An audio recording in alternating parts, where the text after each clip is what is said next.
like standing ovation. That's a nice touch. I appreciate that. Thank you. I know you do it to everyone, but it feels nice. All right, I changed the name of my title because I thought I should. I talked to Carl, who did this wonderful Docker workshop the other day, a container workshop. And so I'm not really going to talk about the basics of containers. I think most people know the basics of why they're good. I could show you a lot of container files, I could show you a lot of compose files, and you would forget all about it. So I'm not going to do that. So Carl has made a wonderful introduction. There's wonderful docs as well. So I'll refer to that. But I'll tell you like the bigger picture why it is actually more important than ever to start doing this. So I hope that when you walk away from this talk is that containers is the solution to pretty much all your problems in this world, except for babies. So let's look at the big picture. These are the two things that most people know and agree on, that you can run any code anywhere. You just put it inside of a container and you ship the machine instead of shipping your code.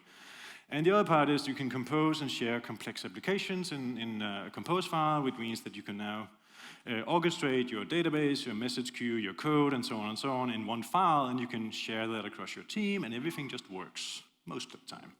So, so the other perspective, which is a little more like based on the now and the future, is we have, over the last like 10, 15 years, we've seen diversifying tech stacks. And we see it even more now because we have these like specialized things happening across the stacks.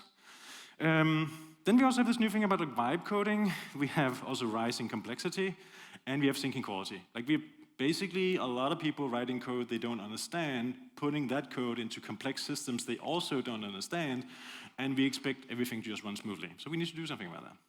And then we have AI hype everywhere, which we also have to think about as developers. We might not want to embrace it wholesale, and we don't have to believe the LinkedIn thought leaders about how they fired the team and now they're much better, because I also don't think that's the truth. But there is some truth to these things that we need to know about and understand where does this apply in the real world, and how can it be relevant for us or not. So maybe just a quick introduction.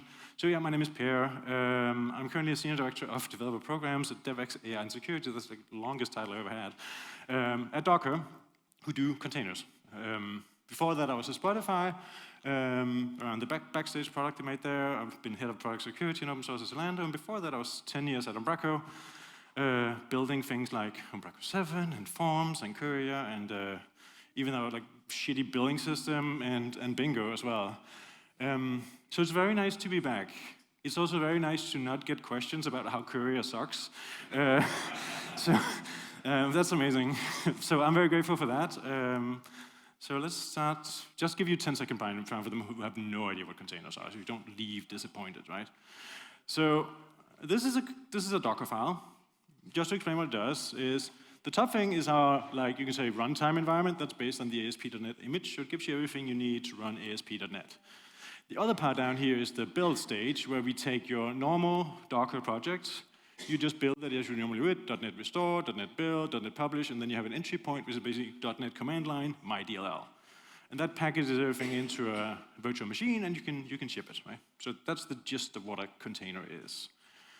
Second part is composing. So this is just a sample Docker compose file, which is orchestrating 3 different services: Elasticsearch, Logstash, and Kibana, which is like a quite common stack.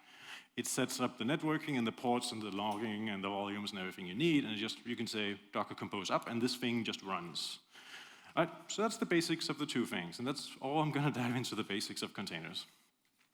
Now, let's, I already said this, but I'm going to say it again. Thank you to Carl again. I think just give him a round of applause for this like very nice workshop he did.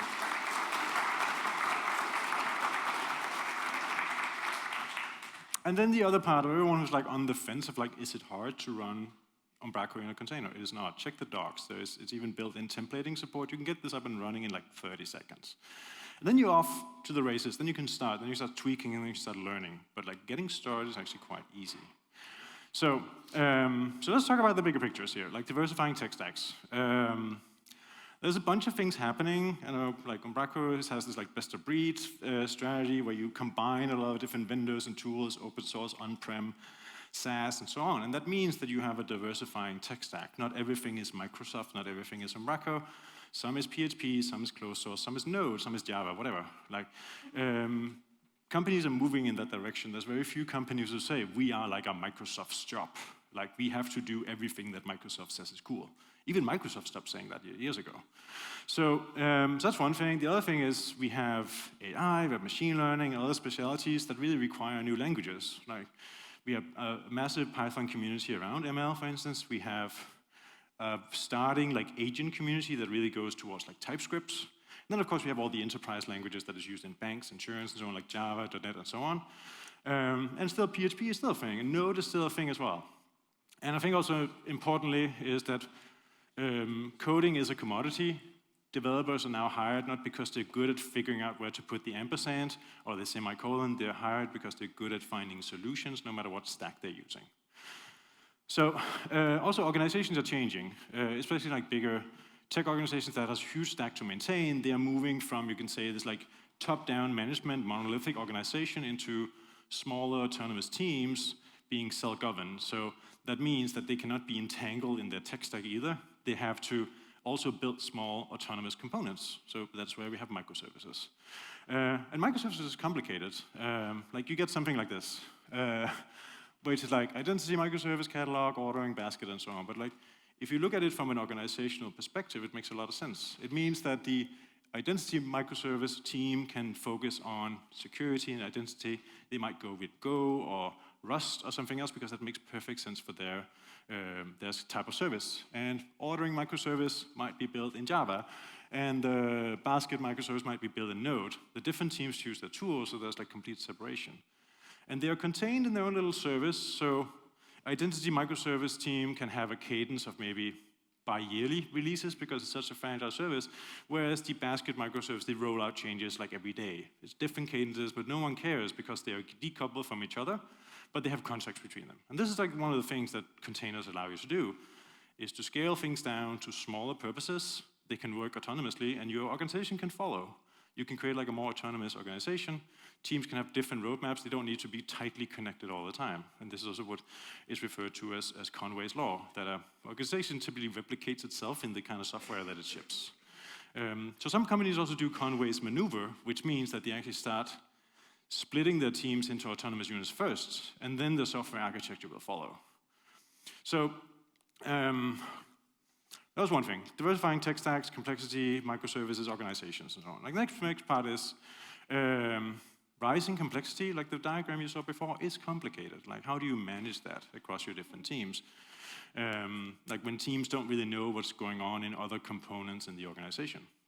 And then you have this part of like this idea of vibe coding, which is going to be more and more normal. That is like what a lot of you are doing already when you're using an AI agent or assistant to help you code. So we have like a rising, you say, trust issue. You need to be able to verify, trust but verify, like your code coming into production. So this is your future colleague, maybe. It's a guy who posts this on Twitter, I think. He built this SaaS thing with Cursor, and then he's like, then something bad happened, and it's like, oh no, I'm under attack, and I have no idea what I built. Like, what do I do? And that is going to be quite normal, that we start having the AI generate code for us we don't fundamentally know or understand, but we can see that it's doing what we told it to do. But we don't know the individual pieces down below, which is probably okay.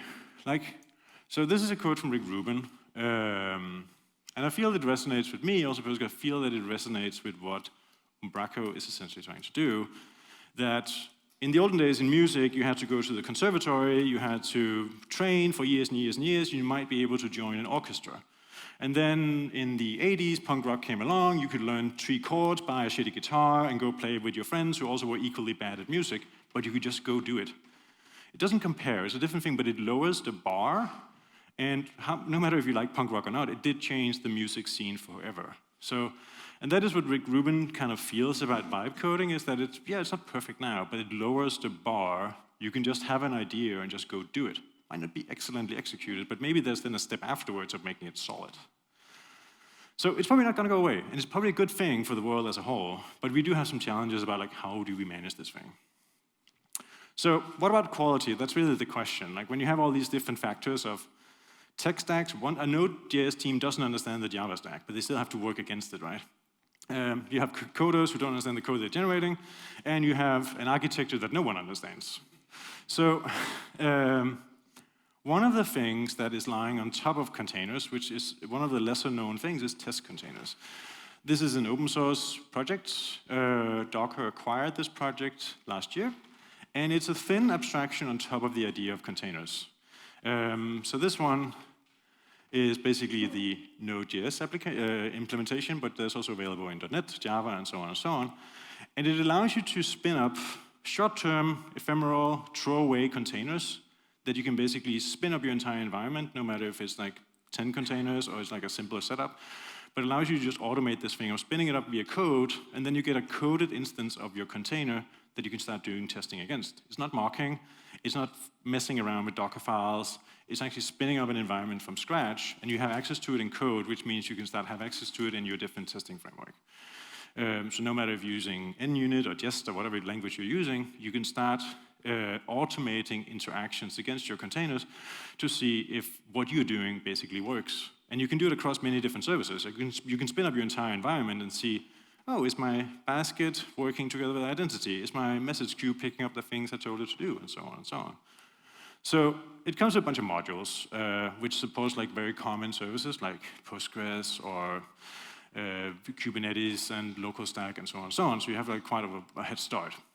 But if you look at like a quite common test case, this is an application.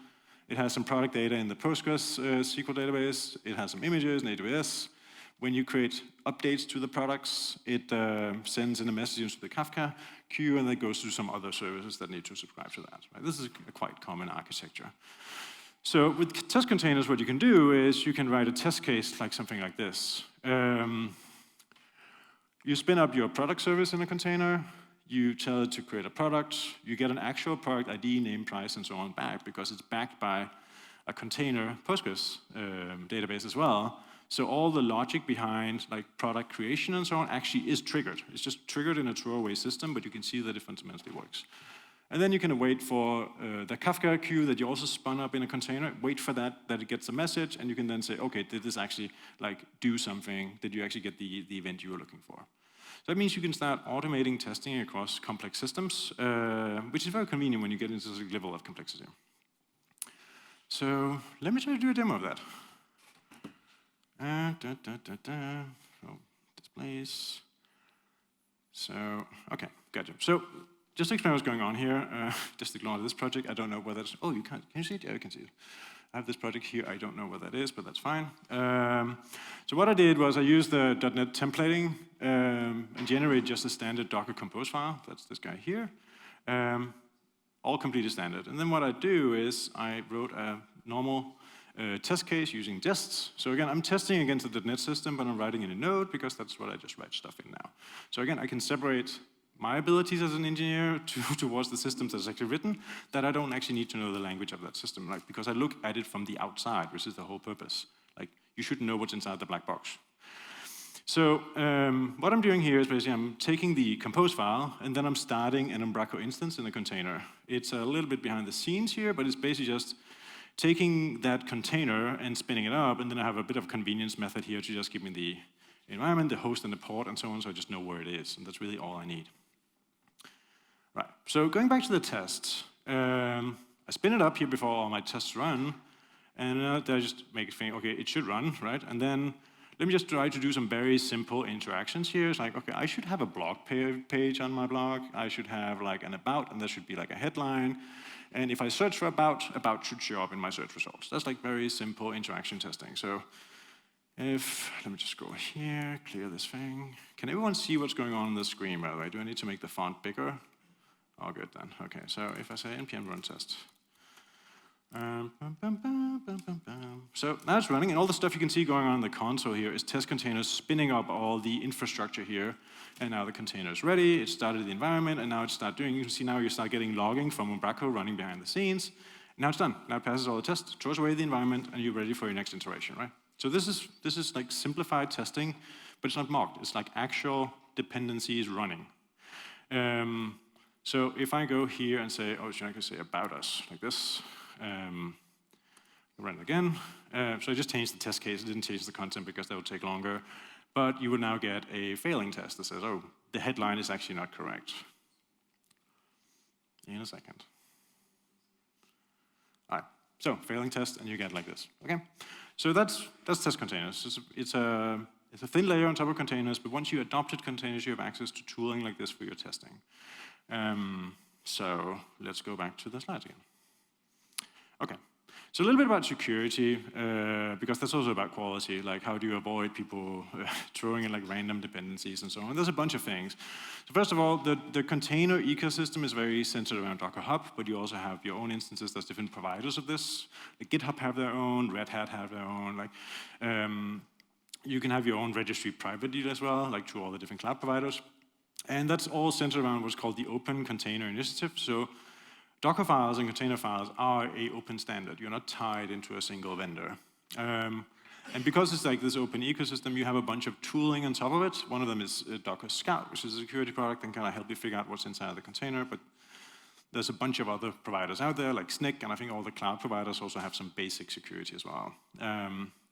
So just to give you a sense of that, this is an image I've kept for 2 years just to see what happens. So this is what you can see inside of a container, and you can actually make a clear distinction about, okay, I built this on Python, so this is the base layer, just the Python image, and then I have a bunch of high severity, medium, and so on, and because of the standard around containers, you can actually tell the difference of like, what is operating system, like what's the base image, and what is your own implementation. So I can see here that when I install all my different Python requirements, it introduces issues, but I can also see I could actually swap out the Python base image and just actually resolve most of my issues, right? So containers are not a black box. It has a clear model for dependencies, vulnerabilities, signing, SBOMs, all those things as well, just across the entire layer. So if you get a vulnerability report from using one of these tools, you get across the entire stack. That means operating system, base image libraries, your own application libraries. Like this guy here, that's a Python dependency I installed into my image, but like tooling like this can find it. So there's also a quality aspect. You know what's in the thing, and you have tooling, and you have a complete ecosystem to kind of support this kind of thing. All right, back to the slides again. So let's talk about AI hype. I don't know if you've been in one of these meetings where you're the only one, everyone else is just an AI agent coming in, and it's like just taking notes. And this meeting could just have been an email instead of like 20 summaries sent out to everyone. But that's where we are. We're in this phase of excitement.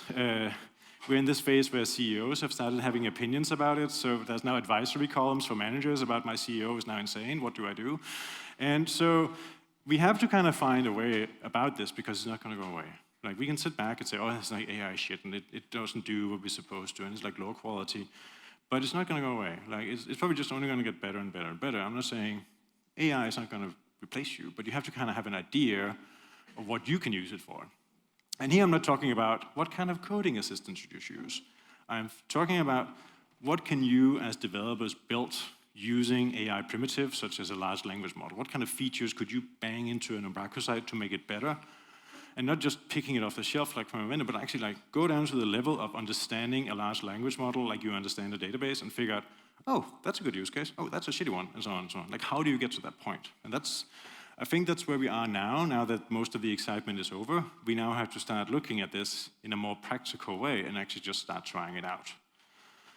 Yeah, this is also, like, people also have these opinions of like someone thought the internet was bad. Anyways, quick survey, just among you, so please raise your hand if this applies to you. Like how many here use, like just consume it, like just use ChatGPT to create a better document for you? Or write a birthday card to your mom, like I do. Okay, cool. So like pretty much everyone, right? So, okay, how many here use like a coding agent such as Copilot? So pretty much everyone. Do you remember Clippy? Okay, great. I'm just reminding everyone that we all hated Clippy, but now we are consumers of this thing. It's just gotten better. Okay, so how many have tried building an AI like prototype with like functionality that's based on a large language model? 10, 15 people? Okay. Okay, how many of you have an AI application in production? There's 1, 2, 3. Okay, you had to think about it. It's like, okay. That's fair. Your company does. All right. So here's just the point. Like everyone is in learning mode. Like you are not late to this at all. It is just time to start learning and figure out where does it apply. Like no one is doing this. Everyone is talking about it. It's like teenage sex. It's like we are there at the moment. So, so let me go back to being a salesperson from Docker. This is open source and free, by the way, so it doesn't cost anything. So, Docker introduced a new primitive into its CLI, which is the model runner. And it works the same way as the normal, like you can say, image runtime does, in the sense that you can start pulling down large language models using OCI, again, an open standard where you can get your models and just pull them down and just have them in your Docker tooling. It has access to GPUs, it works across Linux, Mac, Windows. It also works in, for instance, GitHub Actions or your CI, wherever you use that as well, as long as you have a GPU. These are the different commands, like Docker model pull. You can pull in a model. Docker model list, you can see your models, and you can run it, like, so you can start having a chat with it. So that's one thing. The other thing is when you do this, it actually spins up an OpenAI API compliant or compatible endpoint. So you can either, if you're inside of a container, you can go to model runner.docker.internal and you have a REST API. Or you can go to the port 12434, which is the normal TCP, like localhost on that port. Then you also have an endpoint to use there. And then you can put whatever you want on top of that. It's just a REST API. It doesn't do anything else. So let's have a look at that. And then I'll get to a point where, why is that exciting? All right, where are we? Let's, cool, so the reason why I like this is the implementation. I just pull down the normal OpenAI like JavaScript library. I then give it my localhost base URL. It needs like engines v1 in front of it, and then it doesn't need an API key. And then I tell it to use the geometry model that you can just pull from Docker Hub. This is like a model that takes up like 8 gigs or something. It's an okay-ish model. You won't get the same performance as using a SaaS offering because they have bigger, more complicated, and optimized models. But you get the gist of what this thing can do. And you have to kind of like try things out to see what works for your different use cases. So this is my implementation. And I think the reason why this is interesting for me is, again, I'm not a very good engineer, as you could see with Courier, so I just like banging things together. This is my vibe coding. I bang things together, drinking red wine. And so I just wanted to try out this idea, saying, okay, if I could pull down like markdown tutorials from our docs site, could I get an AI to understand them and give me a summary? That's all I wanted, really. I just wanted to try out an idea. And that's what this allows me to do. It's just a simple implementation, and now I'm just like spinning up a React application. Oh, I do know how to kind of write that, except for React state. That's a pain in the... and we're just waiting for this build. There we go. So putting things together like quickly allows you to go in and build like a simple app, and we're just waiting for the thing here. And then this thing is now spinning up the AI agent behind the scenes and giving me a summary of this entire like tutorial here over on the side. And I think I'll set up like a debugger so we can see it happening over here. But like this is not a high quality application, but it allows me to test an idea in a day. Just because the primitive of a large language model is just available, I can pick it off the shelf when I need it. And that's the point. Like we can all look at this and say, oh yeah, this is not like production ready. I don't care. It allows me to try out things and have an actual opinion about what works for me and what doesn't. That's the point. So, and I'm not going to show you the rest of it, but this is what it does. I get a breakdown back here. And this is from a local model running on my machine. This is like a 2-year-old Mac. Okay. The other part that Docker has made is what the Docker MCP toolkit. And this is, MCP is a standard for tools across AI. And this is still like extremely early. But it allows you to find different tools you can connect with a language model. And it's the same way it's behind the scenes. It's like you just have an MCP proxy that you can connect with a large language model, and then you can do your own agent as whatever you want. So you have an application, you can call it it tells you to call some local functions, it connects to the MCP server, and you get something back. This allows your large language model to perform tasks like fetching a document from the internet, or searching your Google Drive, or creating an issue on GitHub. Like it gives it abilities, and you can control that. These are integrated into Docker Desktop. If you use that, again, it's free. And these tools are just available. You can just like check a box, and all these tools become available in your large language model, in your agent, whatever you're building. You can just try things out. If the DuckDuckGo doesn't work, use another one. It's just a click off and on and off, and then you can try things out. And this is, again, this is not a production setup. It's a play, learn, become better at understanding these fundamental technologies. So it's also integrated into Compose. You saw the Compose file before, and this is how people can basically put together an agent. Like you have the gateway that gives you access to the tools. You have an LLM, which in this case is DeepSeek. and you have your agent, which is whatever code you have to do that loop of like trying tools, taking a prompt, and so on, and then there's a bit of UI on top of it. That is it. So you can start composing these, which means you only have to basically build the agent loop of like connecting these, and I am sure there's going to be like standard patterns in the future for how to do this, but everything else is just given to you in an experimentation format. You just run Docker compose up, and you have an agent running that has an LLM, runs with your tools, takes care of your credentials, and so on and so on. Okay. The point here is to lower the bar, not to make a cloud-ready production environment. Because again, based on the survey before, we are all in the learning point right now. We are not in the get things to production point. Except for you and you down there. So this is the point, like lower the barrier and see 1,000 ideas boom. And that's the same idea that Umbraco had back in the day, that content management was too complicated. Let's lower the bar and see what happens.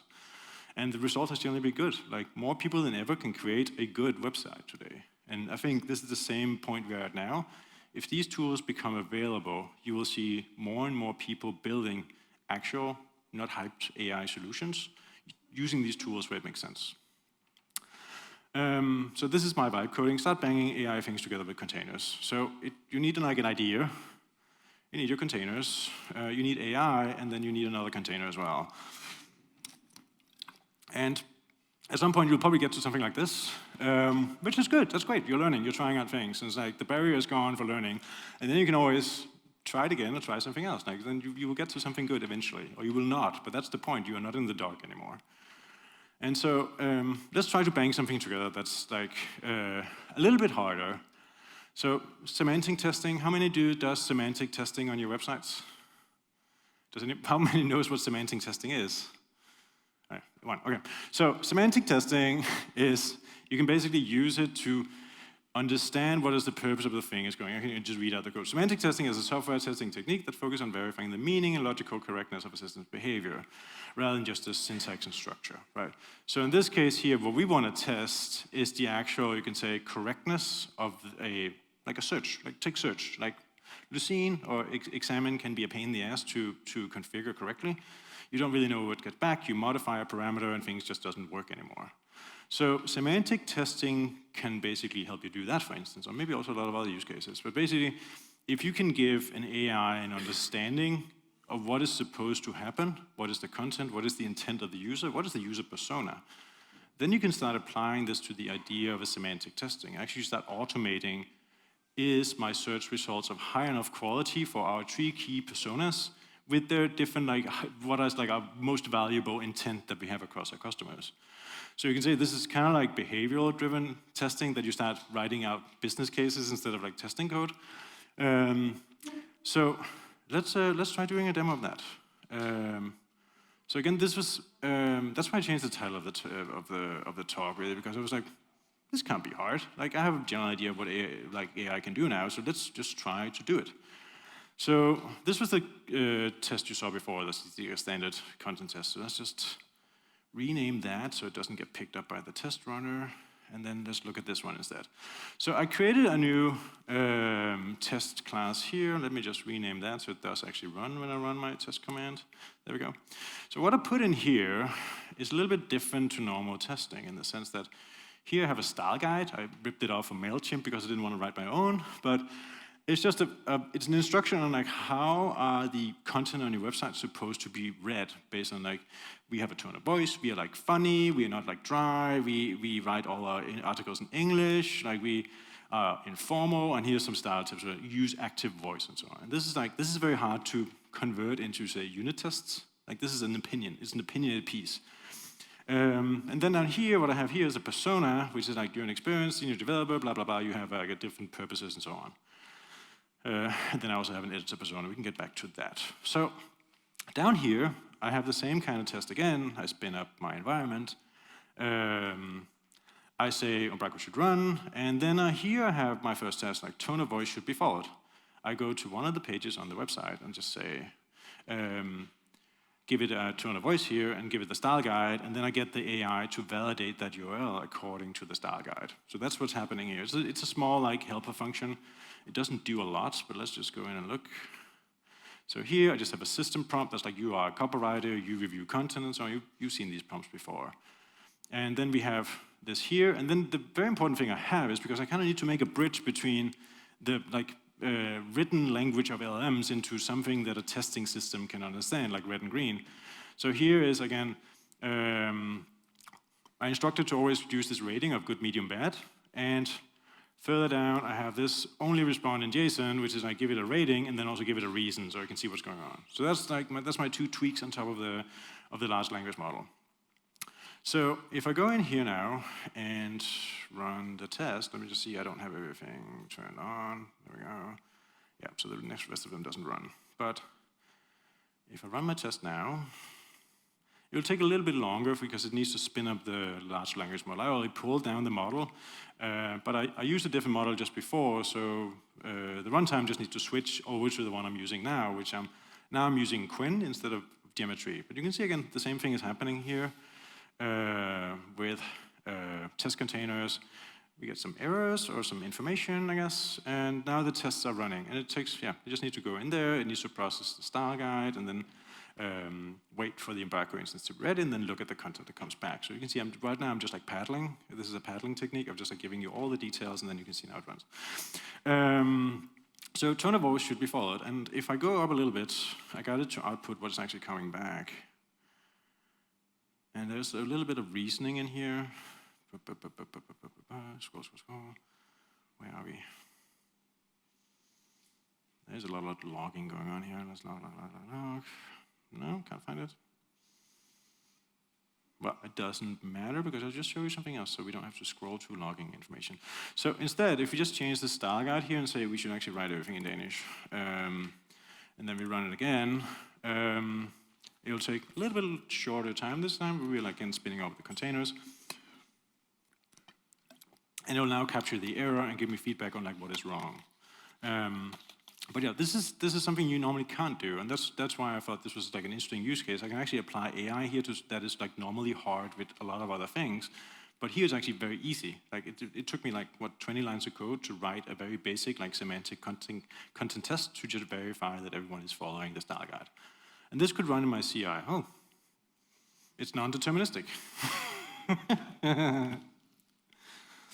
Should we run it again, or should we just ignore this? Okay, well, this can run in the background, and I will just go over here and, no, I need to show you more. So let's just go down here to the next tests and uncomment all these. So the last thing I just want to show you while this is running is you can also start using this together with using AI for generation. It still passes, like it's not Danish, like what are you doing? Anyways, sometimes, AIs. But this is now I know that it's always a little bit flaky, even though it worked the last 10 days, but of course now, it's just like, of course. Anyways, so last thing I have in here is just create content, give me 3 articles about AI flying cars. You're like a very incompetent editor, put them in the product section, and then what we're gonna do to verify this thing works is that we wanna look for flying cars. And then it's searching for pages on flying cars. This is my intent. I'm searching for pages on flying cars, and I expect to see at least 3 search results about flying cars. Again, notice how this is like very readable. You can read the test and see what is supposed to happen, and you can map it back, and AI should tick if it doesn't fucks up like I mine did like right now. But let's just try to run the whole thing again. Did I save? Yeah, I did. Okay. So while this is running, and now I hope that it kind of breaks. Let's just go back here. Just want to give you like the summary here while the thing is running, because it takes like a minute or something to do, maybe 2. But just to give you a summary of where we are is, the things you already know about containers is we lower the complexity around running microservices. This enables organizations to change their organization pattern and move away from monolithic code. Especially if you have a large code base, it becomes more and more impossible to support that. It supports the working pattern of autonomous teams, which is something that a lot of people enjoy. Like agile teams can't work with a lot of dependencies. They need to separate themselves from the organization. And again, that is a Docker as technology allows you to do that. With Compose and setting up these things and having like baselines, like something that Spotify does with like golden paths, is setting up a baseline compose file, baseline Docker file, and that is the one way you do Java applications. It lowers the friction around collaboration. You can send your code to other people and they can actually run it. I still remember the olden days of like mismatching .NET framework versions where you got like this like weird yellow screen of death. It's like, no, you have a different version of .NET installed compared to your colleague because everyone is updating right now and everything just broke randomly. That part is gone here. It works on every machine, not just your own. It unlocks like integration testing like you saw with test containers, sandboxing, security, the whole ecosystem of trust around it. And then my favorite, which is like the very forward-looking thing, is it lowers the bar for experimentation. Like, I write things in Node, but I can spin up like an AI language model in like 10 seconds and just fuck around with it, which is great. That's how you learn. That's how you do interesting things. And then you can always get to the point of like making it cool. And you also get access to MCP and whatever comes next in this environment. It's like integrated into the idea of containers now as primitives. So again, that's a really good reason to start adopting containers, that you have this option down the road. Let's go back and check on that test. So, yes, here we go. So things have now started failing. Ooh, I get a custom message back in like Danish. That's very nice. That never happened before, but that's good to know. But the testing still worked, even though it gave me the reasoning back in Danish. I could probably fine-tune my prompt here to like always give me the reasoning back in English. Like just because I mention the word Danish doesn't mean that I speak Danish. But this is the reasoning, right? It's like, oh, this thing is written in English. It goes against the requirement of writing in Danish. And it's also, it even translates the requirements from the style guide actually and gives me the Danish version back again. So cool, okay, great. But it gives me like a bad rating here instead of at least medium for doing this kind of thing. And again, it's like, that's really interesting. And the last one here is, the last test that didn't fail is that I can generate 3 articles on flying cars. And when I search for flying cars, I also get articles back on flying cars, which is, again, what the system is supposed to do. But I don't really need to understand the system. Here you can see, here's the result from that last test. Rating is good. It found 7 relevant flying car results, and it exceeds the minimum 3 expected. So the thing worked. I can create content, I put it in via the Umbraco API, and then the search phrase actually triggers that back into flying car articles, which is what it's supposed to do. Like you go away from this thing of like technical understanding into the meaning of the system, and it's like its purpose. So you don't need to understand what's in the box. You just need to look at it and look at its intent and see, does it do what it's supposed to do? And it does. So with that is, there was an article with Kent Beck. How many knows Kent Beck? A couple of you. He's like this old school. He came up with extreme programming. He wrote the Agile Manifesto.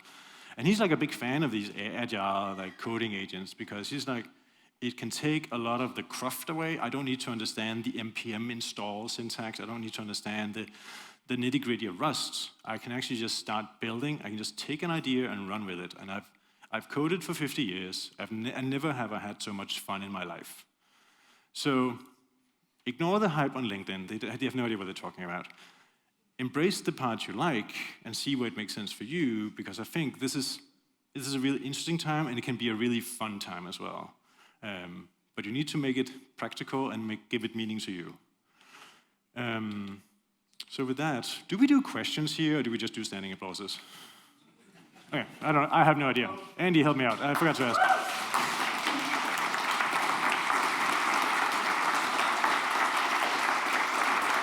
You beat me to that bit, but yes, applause for Per. Thank you very much. Very interesting, informative talk. I'm sure we will do questions, but maybe, given the crowd you've got here, I'm sure there's a lot of questions, but perhaps we'll just take them to the side of the stage. Yeah, I'm totally fine with that. Yeah. Cool. Great.